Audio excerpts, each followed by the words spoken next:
क्या आप BA third semester में हैं एंड आपने इंग्लिश ले रखी है तो ये वीडियो आपके लिए बहुत ज़्यादा इंपॉर्टेंट है। स्वागत है आप सभी का आपके अपने चैनल बीए स्टडी में।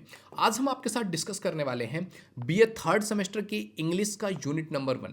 That is going to be the most important video of BA third semester English. क्यों? क्योंकि हम इसमें यूनिट नंबर 1 कवर करने वाले हैं जिसका नाम है ड्रामा टाइप्स। इस यूनिट में हम कवर करेंगे क्या ड्रामा टाइप्स को लेकर के हम पूरी तरह से अध्ययन करने वाले हैं, समझने वाले हैं कि कौन कौन से टाइप्स के ड्रामा होते हैं। ओके तो हम ये सारी चीज़ें हम इस वीडियो में समझेंगे और यूनिट नंबर 1 इतना इंपॉर्टेंट होता है ना कि इससे आपके 20 to 30% जो सिलेबस है या फिर आपके एग्जाम से पूछे जाते हैं ना, यूनिट नंबर 1 से ही आते हैं। तो यहाँ पर आपका एक तरीके से बेसिक्स तैयार होता है जो आपके हर यूनिट में हेल्प करने वाला है आपकी। ओके तो आओ समझते हैं और अंडरस्टैंड करते हैं कि बीए थर्ड सेमेस्टर की यूनिट नंबर 1 में क्या पढ़ना है। तो बीए थर्ड सेमेस्टर की यूनिट नंबर 1 का नाम है क्या है? Drama types. तो सबसे पहले आपको समझना पड़ेगा कि ड्रामा क्या है, फिर तो आप उसके टाइप्स समझोगे। अगर आपको ड्रामा ही नहीं पता तो आप टाइप्स क्या समझोगे? तो सबसे पहले ड्रामा। ड्रामा क्या है? तो drama is a written work that tells a story through action and speech and it mean and is meant to be acted on stage. यानी कि ड्रामा क्या है? ड्रामा एक रिटन वर्क है जो कि स्टोरी के थ्रू जो एक स्टोरी बताती है एक्शन या स्पीच के through and it meant to be acted on stage.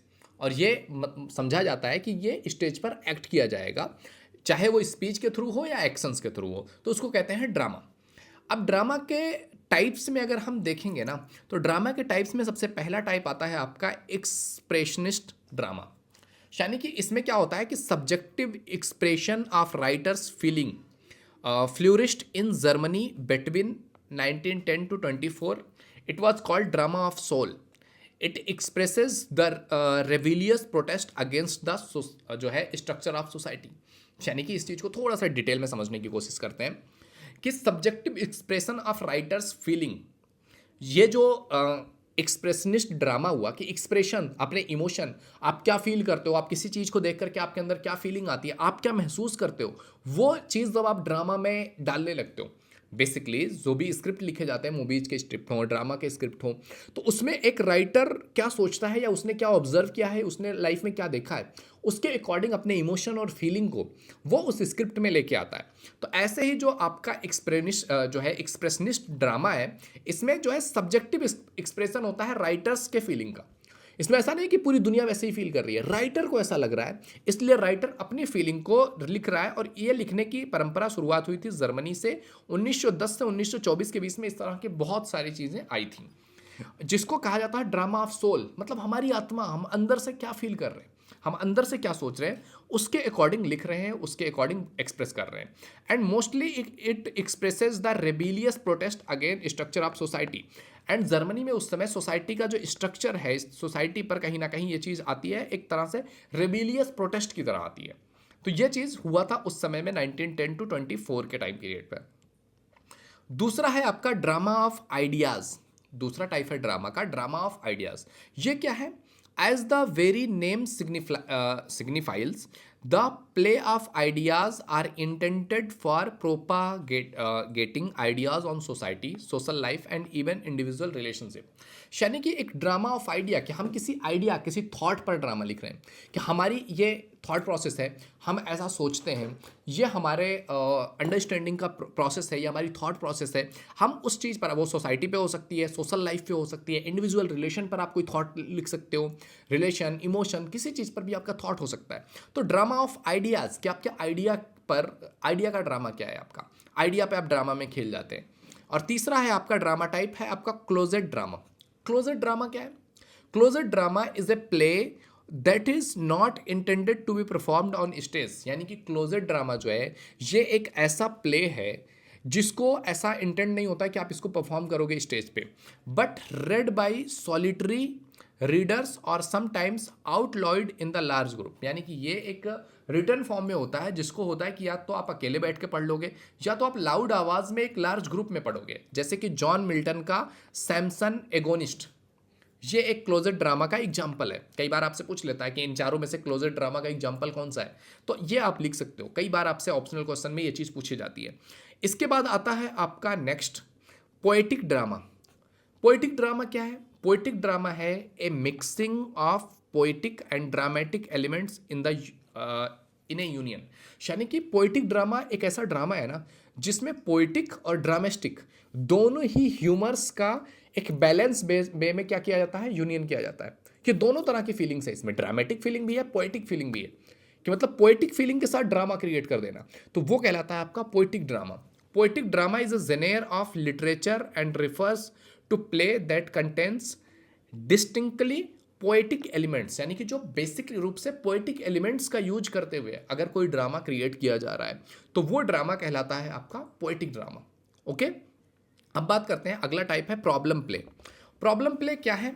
तो प्रॉब्लम प्ले एक तरह का एक ऐसा प्ले है कि ये टाइप ऑफ ड्रामा है that developed in 19th century to deal with controversial social issues in the realistic manner to expose social ills. यानी कि प्रॉब्लम प्ले क्या है कि मतलब कोई प्रॉब्लम है, कोई सोसाइटी में प्रॉब्लम है, कोई सिचुएशन है जो हमें बुरा लग रहा है, जो हमें एक्सप्रेस करना चाहते हैं, एक्सपोज करना चाहते हैं, कुछ प्रॉब्लम चल रही है सोसाइटी में। तो ये भी एक ड्रामा का टाइप है जो 19th सेंचुरी में आया कि सोशल जो कंट्रोवर्शियल सोशल इशूज हैं उसको ड्रामा में ह्यूमर में ला करके दिखा दिया जाए, जो एक्सपोज कर दे। वो कई बार ऐसी मूवीज़ होती है ना जो हमें लगता है कि यार हम पुरानी चीज़ों के बारे में बता दिया गया, एक्सपोज कर दिया गया, कोई चीज़ सोसाइटी में है जिसको छुपाया जा रहा है और सोसाइटी में उस प्रॉब्लम को हाईलाइट कर दिया मूवी के थ्रू। तो ये कहलाता है आपका प्रॉब्लम प्ले, ये ड्रामा का टाइप कहलाता है प्रॉब्लम प्ले ड्रामा। और लास्ट है आपका इसका टाइप, वो है आपका द थिएटर ऑफ एब्सर्ड। क्या है? The theatre of absurd. अब द थिएटर ऑफ एब्सर्ड को अगर आपको समझना है ना तो थिएटर और एब्सर्ड को अलग अलग समझना पड़ेगा। जैसे कि अगर आप थिएटर को समझोगे तो थिएटर क्या है, आप सभी को पता होगा थिएटर क्या है, a area in which play और other dramatic performances are given. देखो जब पहले ऐसे डायरेक्टली मूवीज़ में आप नहीं देखते थे, मूवी नहीं जाते थे थिएटर में देखने के लिए, तो प्ले होते थे थिएटर में। कि थिएटर में जो वो स्क्रीन है ना उस जगह पर प्ले होता था, लोग आकर के अपना प्ले करते थे और लोग उसको देखने जाते थे। तो थिएटर एक ऐसी जगह है जहाँ पर जो है कोई प्ले किया जाए या फिर कोई ड्रामेटिक परफॉर्मेंस किया जाए, वो कहलाता है आपका थिएटर। और आज के टाइम पीरियड पे वो पर्दे पे हो रहा है तो थिएटर हम उसको भी बोलते हैं सिनेमा हॉल को।